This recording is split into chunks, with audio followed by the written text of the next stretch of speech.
Today we've entered what I refer to as the experiential economy. What does that mean? Well, it means that we are driven by experiences. And with that, maybe we could segue into the whole concept of user experience. A number of you who are designing online or digital products and services have heard the term user experience. But let's just kind of do a little freeze frame and back up a little bit and maybe trace where we've come. All know that I love to look at trends and things like that. Well, if we look at how we used to experience products and services, I'm generalizing a bit here, but they were typically utilitarian. We went and we bought a product, service, software, or thing to solve a need. Today, and we've seen the evolution over the past 20 or 30 years of really folks seeking experiences as they go about solving a problem.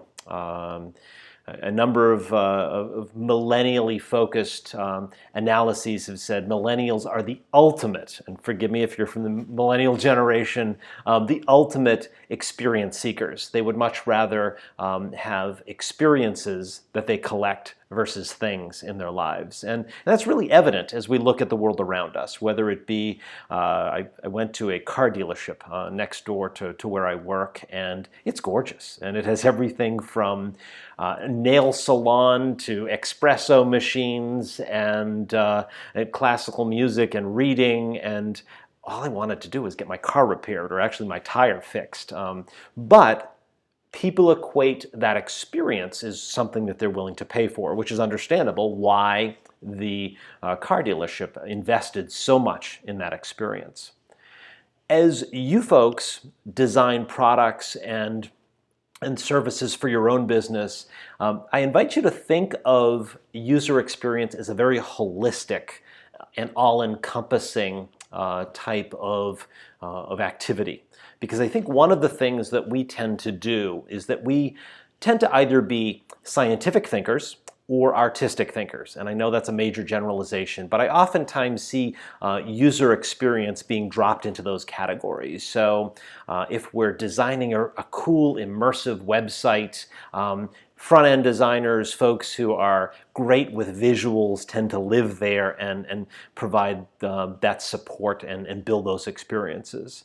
And then you have the folks who are really interested in maximizing revenue per customer. And they're very cued in on user behavior and triggering certain activities so that they can maximize the pathway to revenue for that customer. And both of those are valid. Typically, if we're in business to make money, unless we're in a nonprofit.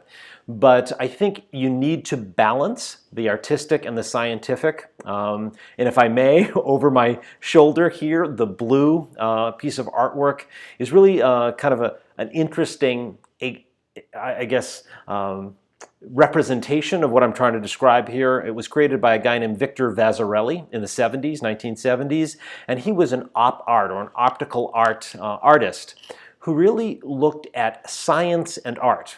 So the interplay of colors and things like that were very important to him. But also the geometric sizing of the actual circles in that piece of artwork as they recede to the center create illusions that actually drive you to feel like you're being drawn into a tunnel, or if you stare at the artwork long enough, it begins to move. So there's art and science brought together.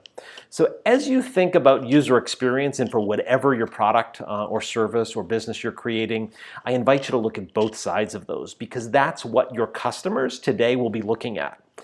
They might not be able to verbalize it, but everything from the odor of your restaurant, to the taste of the food, to the way your bills are presented, to the way your servers engage, or the way you engage me and sign up on a website or an application, and the way you guide me to the upgraded services are both art and science, and you need to get them in balance to really live within today's experiential economy.